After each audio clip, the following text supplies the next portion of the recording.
Very warm welcome to our panel event here hosted by StoryStream. Delighted to see you all. We wanted to kind of run this event.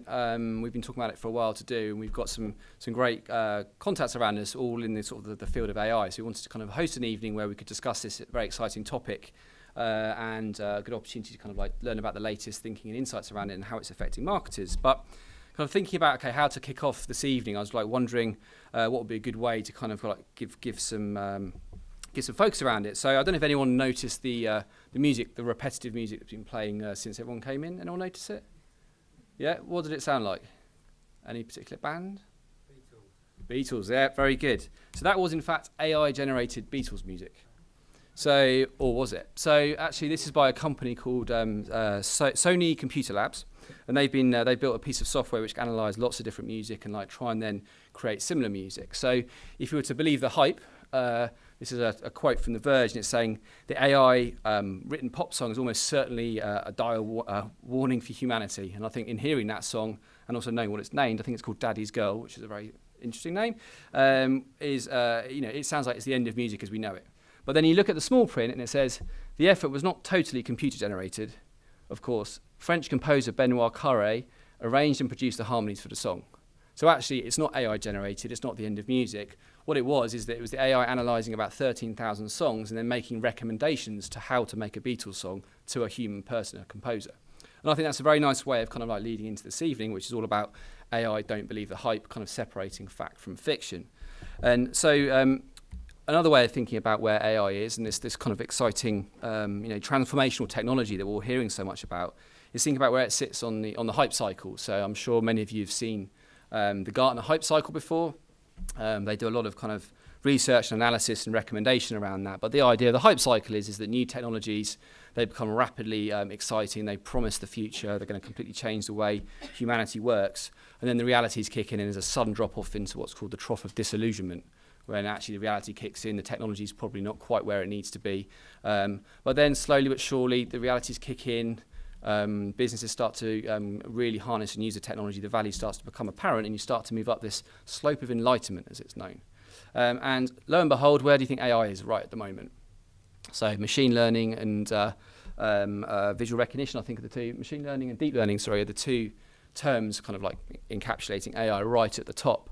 And I think that's a very good way of kind of summing up where kind of the conversation around AI is at the moment. So, it's one of the most discussed, hyped advances in technology in recent times. It's been described as being the next electricity, the next industrial revolution.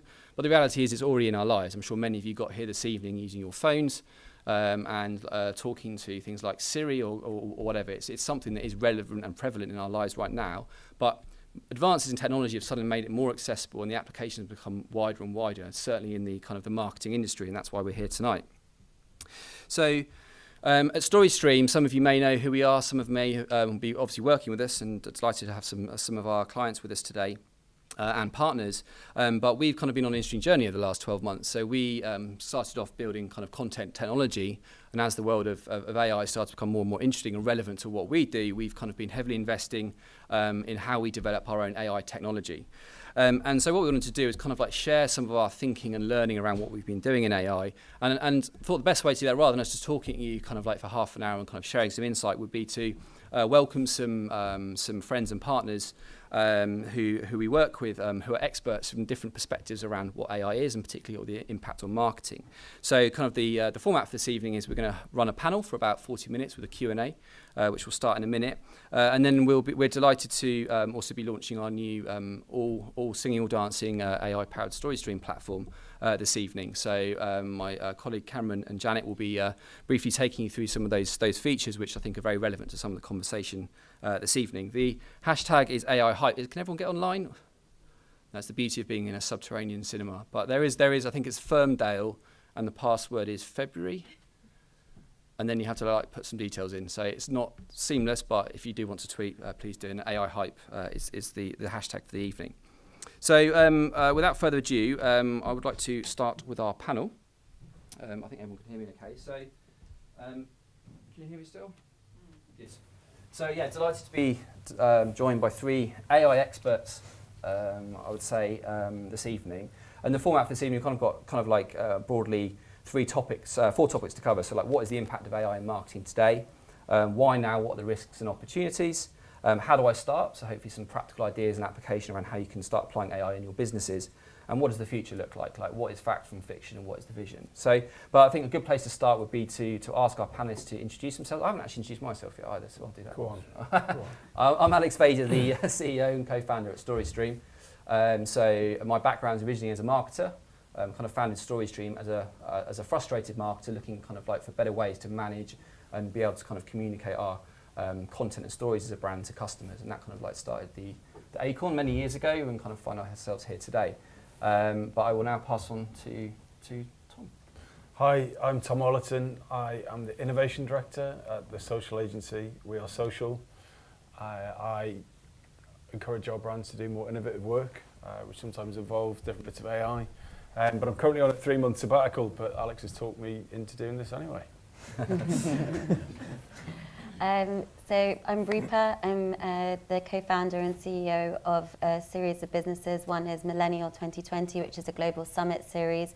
We host them in New York, London, Singapore and Sydney, bringing brands and retailers together with their future solutions and what they need to know, whether it's retail marketing, AI, voice, VR, AR, and all the solutions that make up their future commerce toolkit. Fantastic. Good evening, everybody. My name is David Kelnar. I'm a partner and head of research at MMC Ventures. We're a London-based venture capital firm, so we invest in what we hope will be the world's leading next-generation technology companies. I have a particular focus on AI and AI-led companies. We've kind of mapped the UK market. I've met now more than about 300 AI companies, and we've invested in some of the very best, and we're proud investors in StoryStream, among others.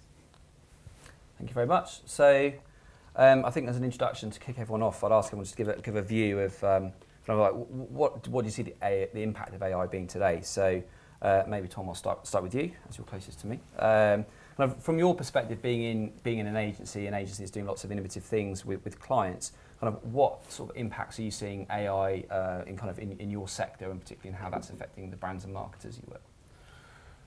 I'm seeing a lot of chin scratching. A lot of people thinking, that's very interesting, but not necessarily a lot of action. Mm-hmm. I think that it's quite common for innovation people to kind of sell in the sizzle, and whereas it's very easy to inspire people, it's very difficult to get people to take action. Mm-hmm. But I think there are two major practical applications of AI. For brands from an agency perspective, and that's automation and personalization. Mm-hmm. And just a couple of stats, Yahoo demonstrated personalized creative outperforms generalized creative by a margin of 54%. But in reality, on the kind of media side, 97% of programmatic campaigns lack a targeted creative for each segment. So using AI to personalize content has this 54% uplift, yet almost everyone isn't bothering to do it. And I think there's a bit of fear and uncertainty. And I think that comes from the fact that humans don't want to relinquish control to a machine. As much as AI might be interesting in terms of automating content, I don't think brands or their agencies really want to let go of any part of the creative process. I think that's definitely one of the core concerns, I guess, from AI at the moment. A lot of it's been dramatised in the press around taking people's jobs, and we'll talk about that a bit more later on. But I think that's probably a very interesting theme we'll explore more this evening. Thanks, Tom. Rupa, what from your perspective? Yeah, so I think it's been all around us for some time with Google, with Facebook, in particular relating to brands and retailers. I think there's a couple of areas where experimentation is beginning or has begun, and I think one of them is customer service, so chatbots. And I think a lot of people are playing with chatbots, testing them out. My big question on that is actually how much is more of a novelty factor versus actually creating an impact on bottom line. Mm-hmm. Kind of what Tom was saying. So the most exciting for me is personalization at scale. And I think we're in an era now where that's never been more important. So having that individual one-to-one customer relationship, understanding sentiment, understanding insights about your customer so that you can have that one-to-one relationship with them. And AI allows that and is already allowing that in various ways. So I think that's really exciting as well. Mm-hmm. So yeah, I think again, personalisation will be another topic, I guess, this evening that will probably come up a number of times. There's been a lot hyped around personalisation in the last number of years. The kind of way of getting to people's there, but what you then deliver to them is kind of the bit that's still the chin scratcher, as you say. David, how about from your sort of investor perspective, what are you seeing from? So I think marketing is ripe for disruption through AI, and I think what's striking to me is if you look at the activities that marketers undertake, virtually all of the stages of those activities, from customer segmentation through to advertising, through to content personalization, through to churn prediction, all these phases and more, all of those are very well suited to be enhanced or augmented through AI. So I think there's tremendous opportunity. I think more broadly, marketing is ripe for disruption, because if you look at marketing as a business function, it's very well suited to AI generally. So there are numerous prediction and optimization challenges in marketing, the kinds of problems that AI is very well suited to address. There are large and generally pretty available data sets which are useful to train machine learning algorithms. So again, marketing is very well suited to that. So I think for all of those reasons and more, it's very well suited. And I think, especially if we look at some of the recent developments in AI technology, particularly around computer vision and language, the challenge of managing and getting value from all of the linguistic and pictorial assets that brands have and have developed over the last few years with user-generated content and their own produced assets, there's exciting opportunities around that. So I think there is enormous scope for disruption. I think what's interesting from what we're seeing is just we're just at the early stages, though, of buyers starting to cross the chasm around adoption. We're moving from kind of the age of innovators and early adopters just into kind of the early parts of the early mainstream. So I think we're at a very interesting time. And following off that data, it's very interesting. Like what, the famous book Crossing the Chasm is, it's very relevant here in terms of that adoption of technology, and it goes back to that hype cycle model and things. I mean, I think the marketing industry as a whole is very good at hyping things. I suppose we're all marketers, so that's kind of like what we're in the business of doing. And there's no difference with AI. But what are you seeing is the fluff? What's like between these four walls? What is and the video recording that we're doing? What is kind of like just the hype at the moment? I think it's very difficult with so much out there to distinguish with where I should be focusing. If you are adopting, where do you and innovating, where do you start? But what is that kind of?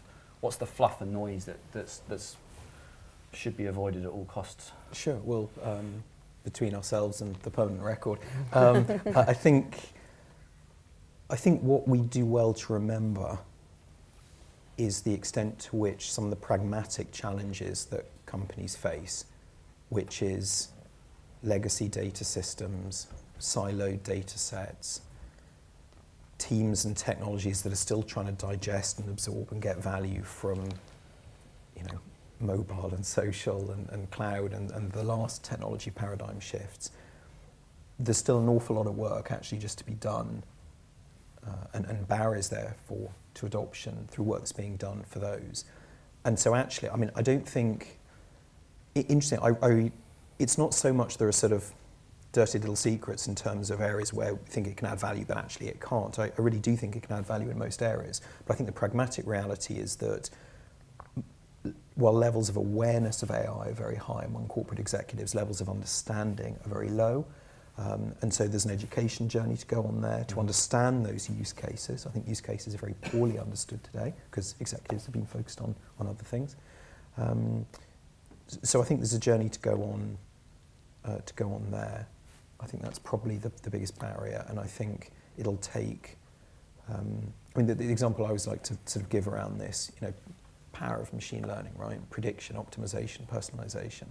But the reality is, if you use Amazon today, you order an umbrella, what's the sort of recommendation you get? Well, you bought an umbrella, you might also be interested in this other umbrella.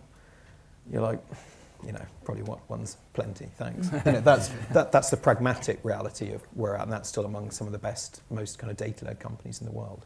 So yeah, there's not some, in my personal view, the use cases are real and there, and by building teams in-house or by leveraging third-party suppliers, you really can transform process and unlock value. but it's worth just reflecting on the pragmatic challenges that are there and just how early we are in that whole game. And that's that. I mean, Rupa, I would be interested to get your view on that. Working with, running things like the Millennial 2020 event and working with a lot of senior executives in particularly retail, FMCG type sector. How do you get those types of people, or how receptive are they to this type of innovation? And is it the sort of thing you want to be seen to be doing? So get me some AI, a chatbot appears on your website, and box ticks, strategic objective number 1 done sort of thing. Or what are you seeing, or where does it potentially sit on their lists, I guess, at the moment? Yeah, so I think it's a really hot topic. I think everybody is talking about it. So it is definitely, in some cases, there probably is a little bit of a tick list. We've got to be doing something in AI. Are we doing something in AI?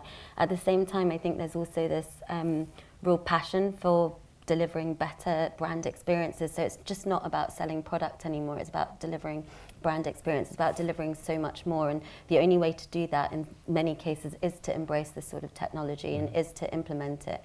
I think one of the challenges that a lot of brands and retailers face is that they've got an existing marketing stack, and then they've got all these wonderful, beautiful technologies coming at them in different directions, saying, we're going to help you have this conversation with your customer. We're going to help you understand how they feel at that time in the morning when they wake up, and you can deliver your product to them at this time. And there's all these wonderful things, but it's really about understanding what your legacy is and understanding how to implement these new technologies and platforms and solutions, which are brilliant, but implementing them into what you've existingly got as well. And then the other part of kind of what you were talking about, but part of that shift is about also, have you got the right people internally to also implement, embrace, and deliver that success? So, there's a lot of talk about, what is the role of marketers? Will the role of marketers stay the same? Will the mindset of those marketers stay the same? But one of the kind of biggest shifts is this kind of shift in, are the marketers that are currently sitting in those seats the right people to be implementing this? Does it require tech teams and marketing teams to work even closer together than they do currently? So it's about understanding how the internal system looks to embrace those technologies. Well, that's a fascinating point. So it's definitely the legacy system things, the joining the dots between the technology is definitely a big barrier. I mean, thinking about us as a technology company, that's probably one of the biggest barriers you come up against, is the appetite's there, but how do you kind of navigate that? And just thinking, Tom, to your point you made earlier on about data, and I think again data's a big theme around AI, because without good data you don't have good AI principally, and I think that most companies are awash with data, but breaking down the silos and making it useful is probably one of the biggest challenges. What are you seeing in terms of that data challenge? You're talking about actually you're able to prove the use cases of AI, but people are still not necessarily I must do that. An increase 54%, as you're saying, between the ads seems pretty significant to me. So is it a technology thing that slows people down, or what's your view on that?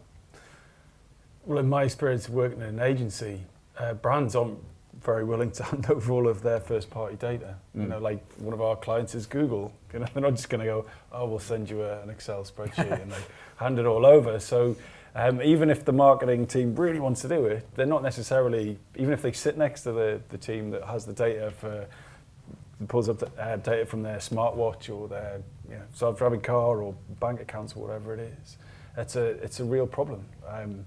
And ultimately, that's brands will have to get together internally, I think, to your point. So are we going to become an AI-driven company? Are we going to make machine learning a core value of our business?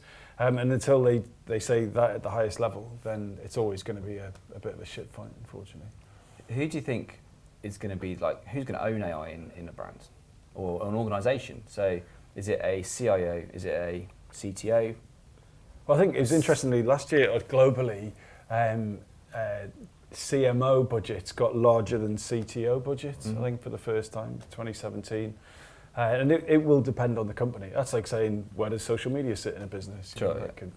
I would just add on that point, Gartner's done some useful survey work around that, and it shows very strongly that organisational change through AI is driven top-down from the C-level, and it's less so kind of CFO, but particularly CEO, CIO, CTO, to the extent you'd expect, but certainly top down and actually see CEO even more than CTO, CIO, more than one might think. Are you seeing, David, from I open up the panel, but like thinking about the importance of IP and owning AI in your business? So you know, like the data trained models, those sorts of things. Are you seeing that organisations are starting to think about hiring their own data science teams and AI teams? You know, that type of talent is obviously very scarce. Or is it a case of working with consultants, or you know, what are you seeing as the kind of like? Yeah, so there's a couple of considerations here. One is that large companies should and increasingly are recognising that the large proprietary data sets they have are one of them, probably their most valuable competitive asset in the market. And just for clarity for people, I mean, there's a data network effect they create, right? If you've got a lot of great data, generally train your algorithm better, that gives them better results, means they can win more clients. With more clients, they get more data. That's really tough for smaller companies to then break. So that's kind of how they're thinking and wanting to kind of sweat that data advantage. In terms of then how they actually develop, interestingly, the market, and again, there's quite a lot of statistics around that buyers are very split about how they're deploying AI. They are sometimes using third-party suppliers, sometimes developing teams in-house, sometimes using a combination. What you generally tend to see, and actually a kind of strategy I'd recommend in the companies we see, is you're not and probably shouldn't, as a big company, kind of going to build a world-class data science team and machine learning team overnight. It's just not going to happen. But what you can do is work with expert third-party suppliers and software specialists who are companies that can provide these capabilities for you, and you can either engage with them for the long term and or while engaging with them, be developing and building up your own in-house team over time when you know what you're looking for and you've got some of the success factors. Okay, great. In terms of the risks and opportunities of like thinking about AI, and I'm sure lots of people who have come along this evening from a bit of discovery. Some of you may be starting to look at AI projects in your business. Some of you might be quite advanced with those. There's a real mix, but where do the risks lie? You know, we always talk about kind of like this is going to transform marketing and the way the relationships are built with customers and things. And you know, what are the pitfalls and risks that you're seeing? So, Tom, what's your view on that? I think the main risk is assuming that AI is going to do everything, certainly from a marketing perspective. And I think you need to be very careful about how you let the AI out in the wild representing you as a business. One of the best things I saw last year was Nutella. They did a wrap of their jars that was created by an AI, and they created 7 million different, what do you call wrapper, John? Packaging, sorry. Label? Not my world. Label, thank you. Or is that the thing you stick up? Anyway, whatever. So they created 7 million different Nutella labels, but no one signed that off, right? There was no CD. You had to go home over the weekend and went, yes, no. Like, God knows how long that would have taken. But what that person did do was sign off the algorithm. They said, right, within these confines, you, weird machine, can produce anything you want. But outside of that is things like, you know, embarrassing body parts and swear words and all that kind of stuff. So I think that was a really clever use of AI in label design, where they signed off the algorithm in the same way Tesla might sign off a driving algorithm. Tesla don't sign off how you drive from Brighton to Newcastle, right? They sign off the fact that the car can make its own decisions. But then you see other companies like Microsoft and the unfortunate example of the Tay chatbot, where they said, off you go into the wild, and the internet turned into this horrible, racist, homophobic machine. So what Microsoft didn't do was define the right values. You know, so it was talking about like Hitler and the Jews and all the same horrendous stuff. But what they could have done is said, you can't talk about these topics. You can't talk about these things. So that is the main risk. Be very, very careful about the level of autonomy that you give to an AI when representing your business. Yeah, that's fact. I've never really even thought about that. It's kind of like your new voice of business, or your new representation of the brand, I guess. Rupa, in terms of the, again, thinking about some of those sort of senior exec type things, like how do you even communicate that as a concept in a way that thinks like, yeah, we need to like let the guards down a little bit and give this new thing kind of autonomy to be representing our brand. I mean, that feels pretty scary to think to a lot of corporates. Yeah, I think it, as the guys are saying, I think it comes down to C-level. So like if you look at brands like Unilever, it's always been from CEO level down that we're going to innovate our marketing in every way. We're going to stay relevant, whether that's through acquisition of our future competitors or whether that's through setting up a foundry that allows us to innovate with startups and try AI and try new things. But that's always come from kind of a top-down approach with almost like a framework around it of how can you allow innovation. Same with the likes of like Yoox Net-a-Porter.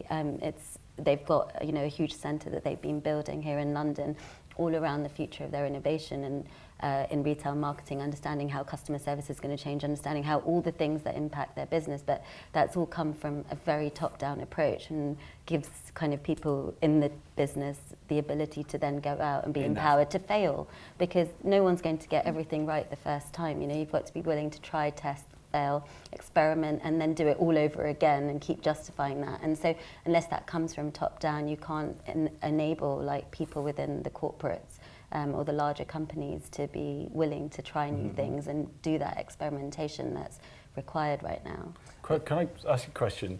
So who in the room works for a brand who's thinking about doing some AI stuff, or an agency who's going, oh, this sounds really cool?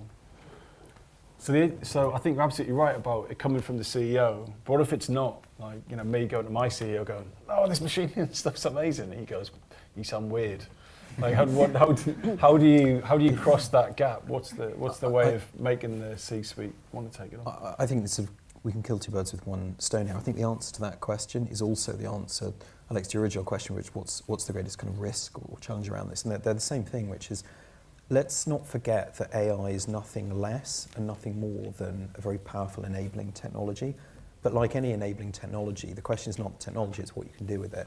And the greatest mistake I think you can make, and also conversely the way to overcome that challenge, is just like any other opportunity in your business, very clearly articulate some use cases and some pain points with measurable business value that you can put kind of KPIs behind. And then you can actually apply that technology intelligently in a couple of those specific kind of use cases, demonstrate value from small proof of concept projects and scale up from there. So I think the biggest risk around deploying AI new is actually to just say, we need some of this AI, let's get in some AI and do some AI, and then are we doing some AI? Instead of understanding a little bit about the technology or talking to people who do, identifying which of your core business use cases could, AI could be applied to help you cut costs or grow revenue. Have structured programs to start on that, measure the results, and then scale from there. And I think if that's not coming top down from your organisation, then be a leader in that, be supportive, be helpful, and be that person who says, look, I think we all appreciate that this AI thing is probably pretty important, appreciate no one really knows where to start, so would it be right if I took a bit of time, talked to some people, understood the basics, and then maybe let's try and identify a couple of use cases where we can apply this, and let's go from there and measure the results. Yeah, I mean, that makes perfect sense. I think starting with the why, as the famous saying goes, rather than kind of the what, and it's very easy just to think, must do AI, do some AI, didn't work, on to the next buzzword. And I think looking back at that hype cycle is about a 2-year gap it's predicting at the moment. Like, how accurate that is, I don't know, but by the fact that we're all in the same room talking about this topic probably means that we're relatively early adopters at different levels, whether it's in expertise or usage or creating technology and things. But I think the general population of marketers or the industry will be thinking it's very much, I must do some AI, and what is that thing? So it's definitely changing tact a little bit on the conversation, just thinking a bit more about the creative aspects of marketing. So I think one of the idea of efficiency and scaling and automation and personalization are very much on the kind of like the science of marketing side, if you like, the kind of the data, the analysis and things. Thinking about the creativity and actually the storytelling aspects of marketing, like maybe Tom, you can you mentioned an example around the label making, and I'm sure you've got others. I'd be interested, perhaps from all of your perspectives, starting with Tom, around what is AI doing to creativity, and what it should be. Is it something to be celebrated and embraced rather than kind of feared, I guess? Yeah, I think that inventing a machine that can come up with creative ideas and deliver them is the last and most creative thing a human could do. Like if you have a machine that could do everything, that write every song, that could design every pair of blue jeans, or like that would be the ultimate creative act. I'm quite passionate about that. But back to your question, probably, I talk to our creative team a lot, and I'm like, oh, wouldn't it be so cool if we could get an AI to help us come up with ideas and create stuff. And the creative team go, yes, but Tom, wouldn't all of the creative look and feel the same? And I'm like, that's what we do now. That's exactly what our industry produces. Like, how many automotive campaigns feature a car on a road? It's not a massive stretch. Or in Spaces as last night. Well, quite. It's not a massive stretch for an AI to come up with, maybe we should put a car on a road with no other cars on it. In the desert. Yeah, of course. So I think that there's a kind of real sort of kind of pushback. But the real creative opportunity is to produce work that a human couldn't produce on their own. It's AI to find an insight, AI to do research that can help a creative come up with an idea that wouldn't have been possible otherwise, or to help them find conceptual links between topics that weren't apparent. So I think that we're on the cusp of a whole new wave of what some people in the industry are calling assisted creativity. So from a media perspective, it's like, right, okay, I need to personalize 5,000 ads to 300 different audiences that quickly. Sure, an AI can go and create all those things based on location, device, so on and so forth. But actually, I think the real interesting thing is, can we have super creative teams that are using artificial intelligence to come up with better ideas than we've seen before? Does that fit the current agency model, or do we see a new kind of breed of agencies kind of like disrupting, or will it be stuff that the larger groups are looking at? I think there'll always be innovation people in agencies who want to change and do things differently. But then I think it's human nature for director level people at agencies to want to maintain what's got them to that point in their career. No one wants to get to 40, 45 and go, oh, fuck this, let's do it totally differently. They just want to earn more than monies and have a good time. And that is the problem that a StoryStream is going to have, and other AI businesses are going to have. That you've got people, at sort of my level, who just don't want to change. Yeah. They don't want a new version of creativity. They just want to be the best in the industry at the old version of creativity. Mm-hmm. Until the next generation comes through and it's just table stakes. Yeah, but then it's the old guard teaching people the old ways. It's not like every 21-year-old that comes into the business is this kind of like amazing, innovative, mercurial person. They're kind of far from it. I think that's. I have a slightly more punchy kind of take, which I think the extent to which those less innovative adopters will get disrupted, I think might happen faster than we think. I think economics wins out, and I think the reality is the companies, when we talk about creativity, it's very tempting, and AI, it's very tempting to think of sort of the creation of new creative assets and so on, but if we just think about the process automation piece, there's a blurring between the two. For example, we can now with AI create completely realistic looking pictures of people who have never existed. So we can create collateral using AI.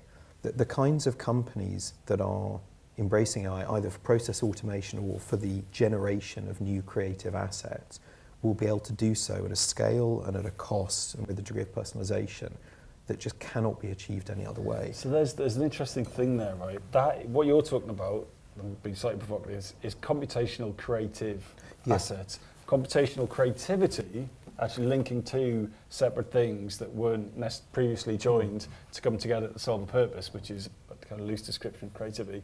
We're nowhere near, absolutely nowhere near, and I don't think that's going to happen in anytime soon.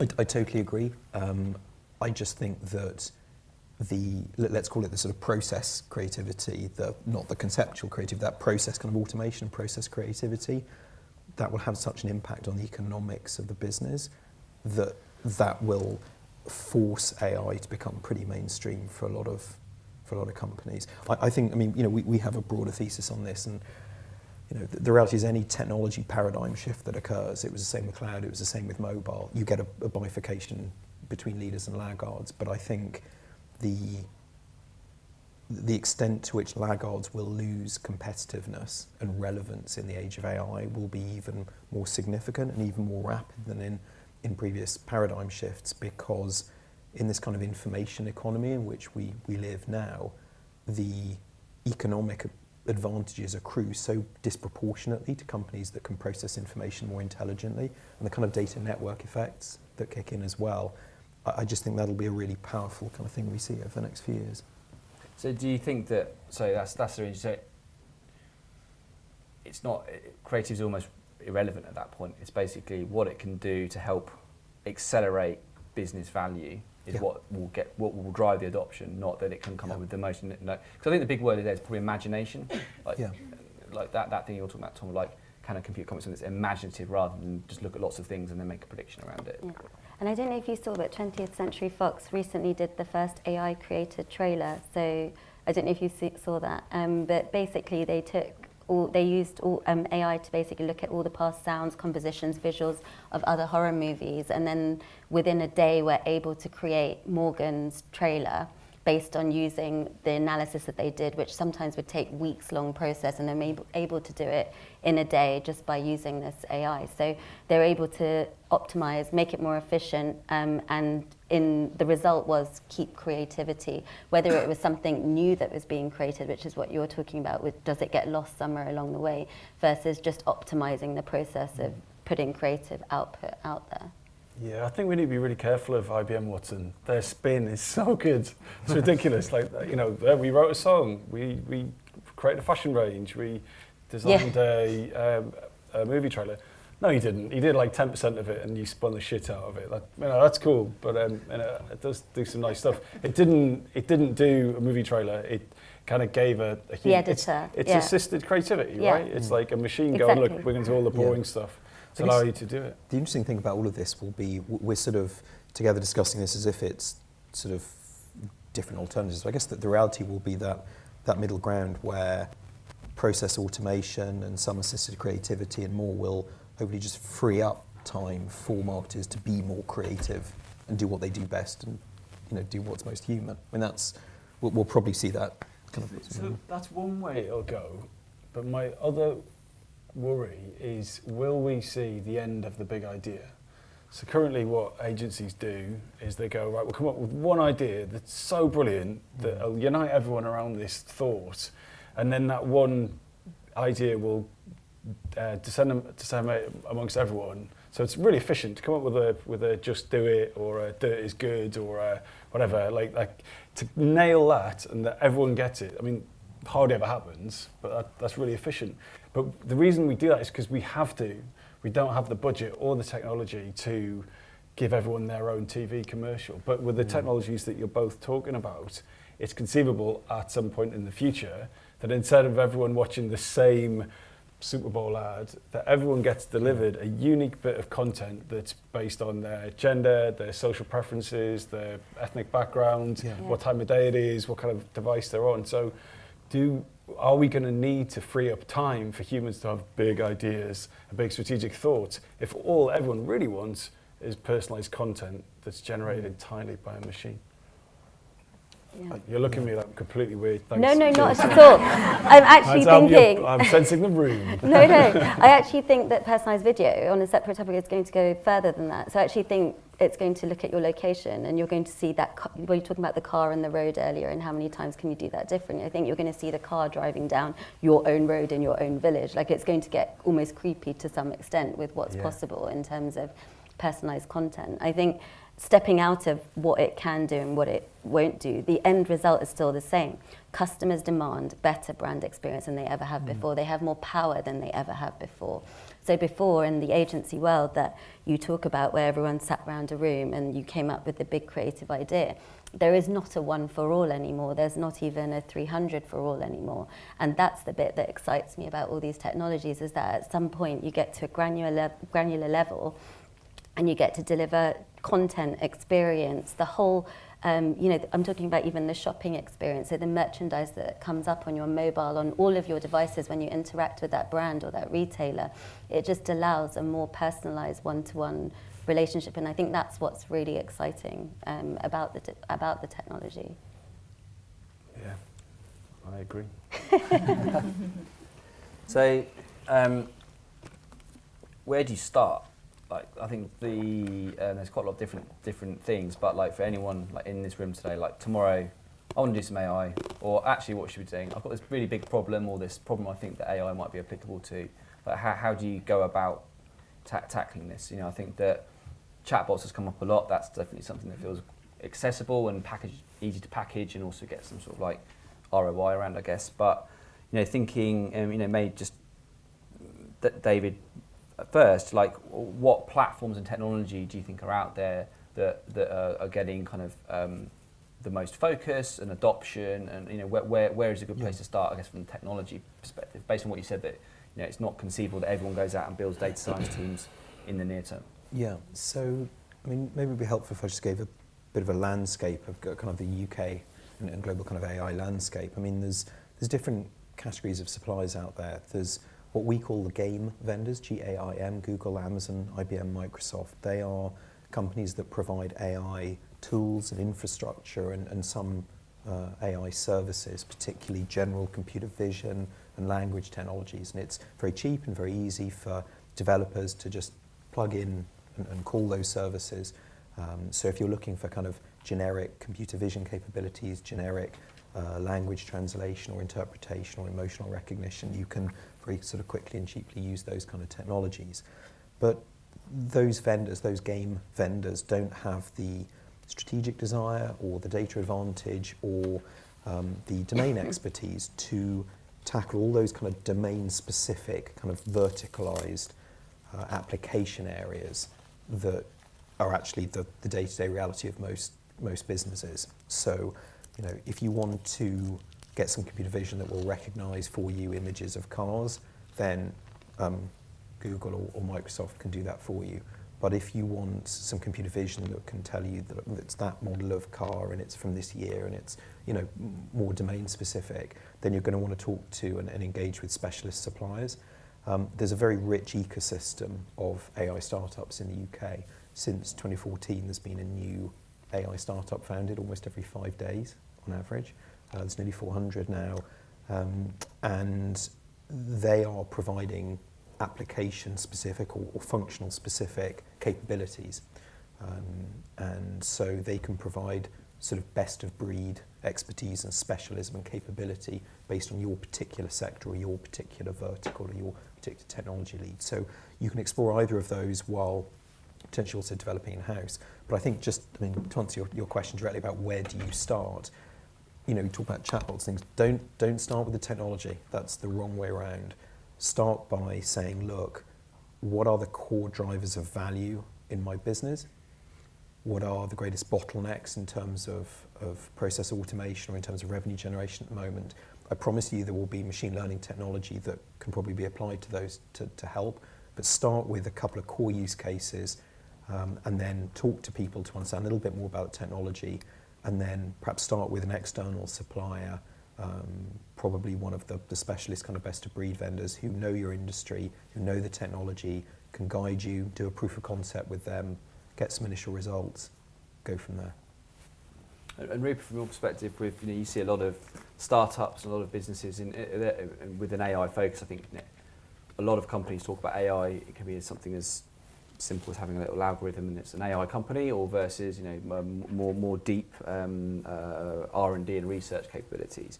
What are you seeing in terms of the startups that you see? Is there any particular theme around the type of AI applications that people are focusing on?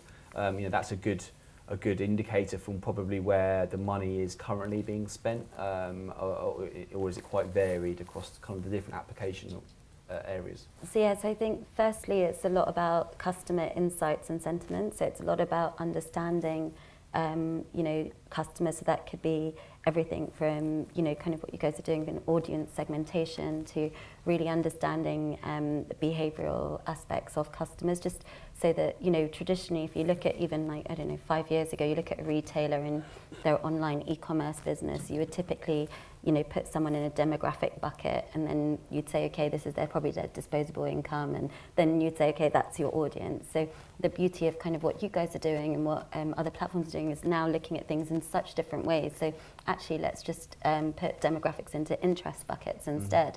And so that's something that we're seeing really interesting at the moment, that brands and retailers are more interested in understanding different things about their customers and what their customers are putting out there on social content and you know, that sort of thing. I think, and then the second thing I think I've seen kind of quite a massive is going back to more like merchandising and product offering, and so actually understanding past behavioural purchases, understanding more about the wider, again, understanding more about the customer, but then using that to deliver actual product and delivering different product experiences and relevant to that particular customer. So much more going back onto personalisation at scale. Okay. Tom, from your perspective as an innovation director, you know, large agency, how are you finding kind of the startup scene and world, and how are there a lot of AI companies that approach you or seeing? Everyone's an AI company. Well, of course, you can buy .ai now, you know, whatever. It's the... Do you know, it's British, it's which one? Anguilla, yeah, in the Caribbean. Well, win-win. So do you reckon there's loads of incredibly frustrated Anguillan citizens who are like, our domain keeps, you know, we live here. I mean, like, they're clever, they're selling it. yeah, quite. I think, yeah, there's a lot of people saying it's AI, and I buy into the definition of, unless the technology is continually learning from the data that it produces or collects, then it's not artificial intelligence. That's just computer science. But the main thing, and I'm gonna disagree with you just for fun, because why not? Is that I think it's very logical to go, what is your business problem? Then go out and find an AI to solve it. Like at a logical level, I completely buy that. But some famous person, probably Einstein, said, logic will get you from A to B, but imagination will get you everywhere. And I think, and as well as following the logical route for the left brain amongst us, I think that also just going out and seeing what's out there could inspire you to come up with ideas to apply that technology to a problem. You don't necessarily know what tool you're going to need. And my advice for doing that would be stay off the internet and actually go to more events like this, go to more meetups, because most of these .ai businesses don't have much marketing budget, don't have much of a footprint, so consequently they don't have very good SEO. So if you go on to like TechCrunch or whatever it is, what's your tech supplier of choice, all of those things are on there because they've got good SEO, which means everyone else has already heard about them, which means you're coming to it late, which means that you're not ahead of the pack. But if you go out to meetups and you network with people who are in the space, they'll say, oh, who have you seen that's interested? And I'll be like, oh, well, there's these two girls that have set this thing up in Runway East in Shoreditch. You should definitely go and meet them, because there's no way you're going to find out about those people online. Yeah. So I think, like, kind of ironically, ditch the internet and get into the real world and meet some of the really small, exciting businesses who could inspire you to change your businesses from within. And I completely agree with that. And I think it's really, really amazing that there are these amazing startups. They're looking for brands and marketeers like yourselves to help them be that first pilot, to help them be that first test. They're willing to even evolve their product often to be your first pilot, and in return use you as a case study to take it to the next place. So you could end up with a solution that's probably even more tailored for you, just because you were there at the right time and were early enough to discover it in the first place. So yeah, strongly recommend that. Just before we get to a Q&A and open up some questions to our audience, just like as a final point to draw our kind of panel discussion to a close, it's been fascinating, a couple of very interesting topics, but what does the future look like? So kind of fact from fiction, let's think more about the future, what's possible, like from each of your perspectives, what does the marketing department in 5-10 years time look like? I mean, maybe that's just too far out, say 5 years time, but starting at your end, David. So I think you'll see the increasing proliferation of AI augmentation at every stage of a marketer's activity. All of those kind of processes I described earlier, AI will become embedded into the tools that people use to undertake their jobs. I think over the longer term, a greater proportion of tasks that comprise people's roles will become automated, and those people can spend their time focusing on other things. I think we will also enter a kind of quite more profound age of personalisation. You know, I do believe that. And I think that should give us better retail and consumer experiences, and should give new potential for companies who are delivering those services as well. So I think those are just two of the kind of the immediate consequences. I think what's really interesting though is more the kind of second order consequences. And to me this is more about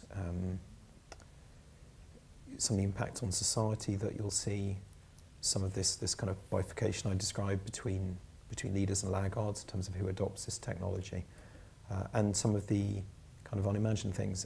It's perhaps not core to your question, but perhaps if I just finish with this, which is just purely on the creativity piece. I don't know if you've ever seen kind of art or even mechanical objects designed by AI.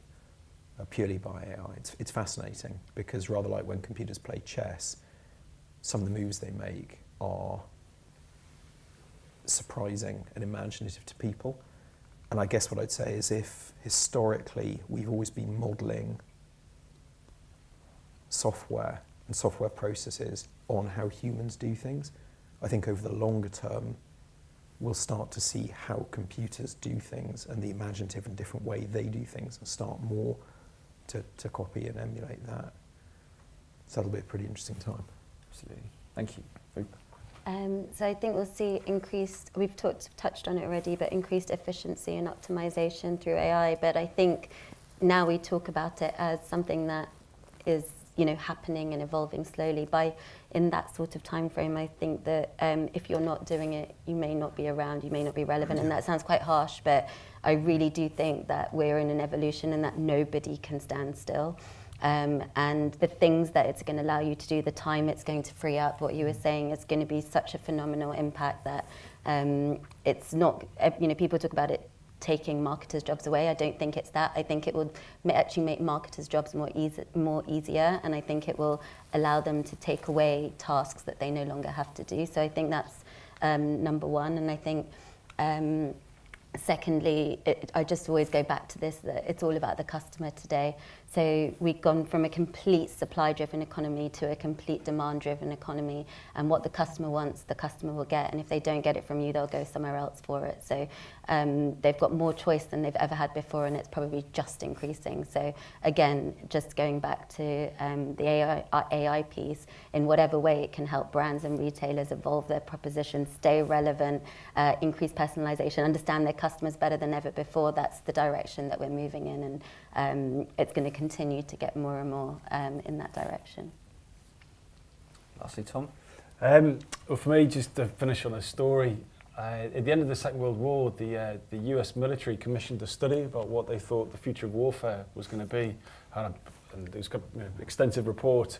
And I think two of the things that came out of that report was something like the jet engine and something else, and the sort of development of nuclear war. And so the American military went, right, well, if that's the future, we better tool up for it. And so they created all the planes and the battleships and all of that technology. And so then that sort of became the future of warfare. And so I think it's the future of AI is what people in this room decide they want it to be. Especially if you work for a big brand, or you work for an agency that represents a big brand. If you think AI personalization is going to be a massive thing for Unilever, you fucking bet it definitely is, you know. So really the next 5 years is down to people who give a shit to show up to events in the evening and make it happen themselves. Well, that seems like a good place to end. Please join me in thanking our panellists this evening. Very good. It'd be great to take some questions from the audience. I think there's a microphone somewhere, or is it under my chair?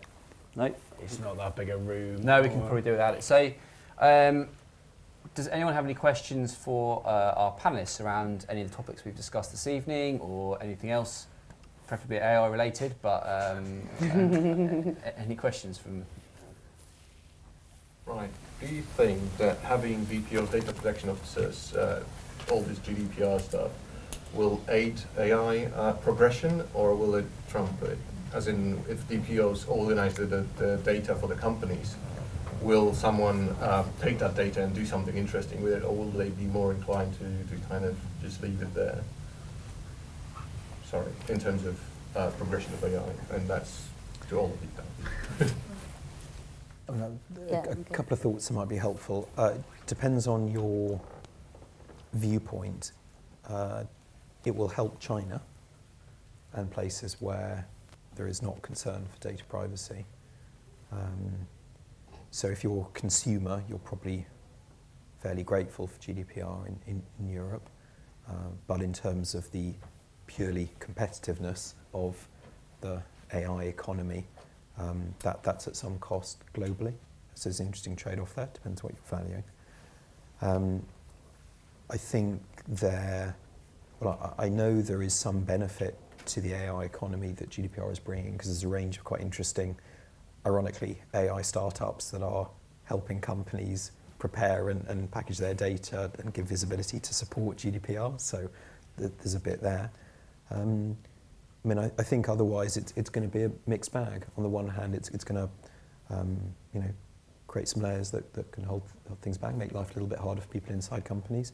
But on the other hand, better visibility into and control over and access to data should help address one of the biggest inhibitors around companies using AI today, which is that kind of data fragmentation that we talked about. So a bit of a mixed bag, and it depends on your vantage point. Yeah, and probably some short-term pain, but hopefully some medium to long-term gain for brands and retailers who have being forced right now to get ready for GDPR. Yeah. Any other questions? Really to David, and perhaps views from the other panel.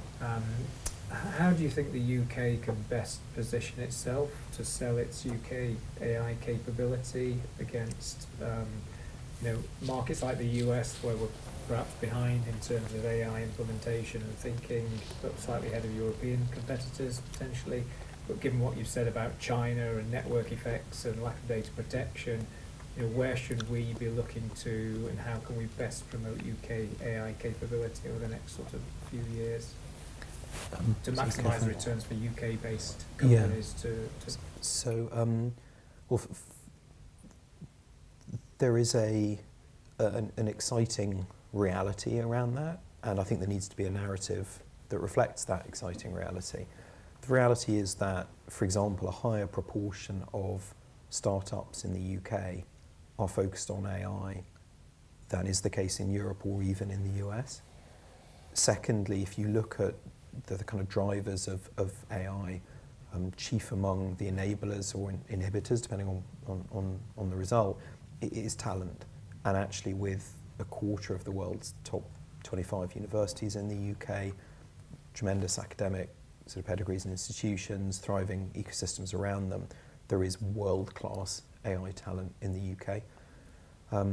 So there are, and plus, great financial services sector, etc. So there's a lot of assets that we have for the age of AI in the UK, plus this very rich ecosystem of startups tackling all manner of industries. So I think there is a number of very strong assets that we should sweat there. But by no means should we be complacent, and certainly the reality is we will be at least competed with, if you see what I mean, by the States and by Europe over time, and certainly by China. It does seem probable that over time it'll be a case of China and Russia and the United States becoming kind of global AI superpowers. I think the main worry for me is that the best thing for everyone, it would be that of all the academics coming out of university shared all of their insight and experience. But the reality is, DeepMind show up with a 200 grand paycheck and all that goes to Google. So it's not really my world, but the government needs to make it attractive for graduates to stay in UK businesses, or at least be in a position where everyone is benefiting from everyone else's knowledge. You know, someone said to me the other day, you know, you think about Google Maps and all of the, you know, the associated AI within that, and then Apple went and made their own. What a waste of time. Like really, honestly, of all the problems that could have been solved, they went, oh, well, we'll do that as well. And I think, well, that's what we'll be doing with, what do you call them? The Google... the game events, Google, Amazon, Yeah. IBM, Microsoft. Yeah. So that everyone's going to be going, well, we're doing that, we're doing that, we're doing that. But actually, if there was a way of everyone kind of doing it together and sharing all that insight, then we might actually start solving some proper problems, as opposed to just which ad to show someone when they're on a Samsung on a bus in Chelmsford. But I wonder when you've got a bunch of AI startups who don't have the resources that those guys have to be out there and so on, whether there's a part for the UK government to play in almost creating like a handbook of what each piece of the puzzle is within the companies, and then the narrative that you're talking about, creating a narrative around that and getting them. The most important thing at that stage is obviously, one is funding, but the other is getting them the pilots, getting them the customers in each of those markets, which is obviously something that the government has already done with some of our events as well. But you know, maybe doing that on mass scale, not just through events, but getting those customers and those delegations across, but creating it around the AI narrative. I think one of the, sorry. Yeah, no, that was it. Well, coming from an AI company's perspective, Yeah. I guess. The leveler with AI is basically what data sets you go after, basically specialising in, because you know the data sets are the key to AI. Like the algorithms and what you can do are you know, increasingly getting better. There's lots of open source technology out there. A lot of those are solved problems, or problems that are getting more solved by more people, should we say. But access to the data sets, which training those algorithms for specific problems is where the real strength lies. And I think that there's two things to that. There's a story I was seeing on read about, and it's these two Stanford graduates, and they spent every weekend going out taking pictures of cabbages, and they worked out that 1 in 10 cabbages had some sort of like disease with it. Wow. And they got a database of like hundreds of thousands of images of cabbages, and they worked out like the yield of basically either hand picking them or getting the machines making mistakes. You know, they worked out that they could do it way more efficiently with their data set. And that's not something that Google would ever think about, that Facebook would ever think about. They sold that business for $300 million to John Deere, and that was all based on the data set, which you know, you can get huge competitive advantage very quickly. And I believe that the AI startups, if they can get and support the brands to build their own trained data sets, and that IP still sits with the brand, but the AI companies can help accelerate that thing, that's a very valuable thing to do. And that's not something that the game guys I think are looking at yet. So if you look at their visual recognition, for instance, it's very broad. Yeah. But as you said, David, it doesn't go very deep. Yeah. And so there's lots of opportunities around that where you need specialists to help. I mean, a way to sort of combine all now. yeah, well, sorry, but I mean, a way to sort of combine all of this. I mean, a great example of a kind of proprietary UK data set for UK PLC is the NHS's data. Yeah. You know, that's an incredible asset that we've all paid into to help create, and that we all get value from. If there's a way that we can help get value for the UK from that unique data set, if there's intelligent and innovative ways to do that, you know, I think we should look at that. Partly handed over to DeepMind recently for their research, ironically. Yeah, there are engagements happening. The question is, how do we structure them in a way that can be useful in the kind of way you described? Any other questions? We've got start. Yeah, I was just going to ask, there's quite a lot of push kind of marketing facts here. I'm just thinking from a customer-led basis. So open banking is something that's just come in recently, which allows customers to actually share their information to get, at the basic level at the moment, probably aggregation and recommendation. Do you think there's going to be a demand within the market from customers to actually start using AI to actually get better insight in that kind of basis, where almost from your behaviour you'll be able to let it run and adapt and find your offers, but be a lot more bespoke perhaps than what we get at the moment? And are we seeing any of that in the market? I think there'll be I don't know the answer, but what I do think is that there's going to be a need for like Siri and Alexa and those things. They're all AI on the behalf of the owner of the AI. They're not like AI based on the individual. So there could be a model where, you know, you have more expensive AI can get you access to better things because it's smarter or it's got different data training sets and things into it. So, I think that there could be a class issue with how AI is used by like what money people have to pay for their own personal AI. So, you can get priority services, you get, I think that it's going to have quite a lot of big societal impacts, which I kind of think leads on to the personal data that you have. But I don't know. That's an interesting point. Yeah, I heard there's quite a lot of talk about AI in HR. I think it's really interesting. That's one industry that's kind of thrown themselves at it. And they're saying that in the future that your CV will have what AIs you use. Now, I don't know if anyone's used X.AI, Amy or Andrew, where you can let's have a coffee. Amy, can you sort it out? And the little AI will take care of all the emailing and stuff, which got a bit weird. But and I don't think that's really an AI, to be honest. But it is an assistant. So when someone's applying for a job, they go, well, I use this premium assistant that has access to all this fancy data and algorithms and so on. So I wonder if that is very much could be a reality. Yeah, going back to what you were saying earlier about how not everything is AI, everyone's putting AI on stuff. The assistant is a perfect example that I think they found with one of those, that it was actually a lot of humans behind it, but they were in the process of building it out. So they were starting to call it an AI assistant. I don't know if it was that one, but they were calling it that, but there were still humans behind it at the moment while they were trying to kind of continue to build it out. So there's a lot of question of what is actually at this stage AI. Yeah. I think the answer to your question is yes. We've seen a number of startups that are using open banking to provide to draw a richer and more collated view of data of an individual, and to then provide an intelligence layer to try and do useful things with that data to add value and recommend other products to clients. So it is happening. I think that draws our panel session to a close. So please join me. Thank you for your questions, and then we'll be around as well afterwards with drinks and things in the room next door. So there's plenty more time to kind of ask our panelists or discuss amongst yourselves. But please join me in thanking our panelists for a great session. Thanks, guys. Thank you so much.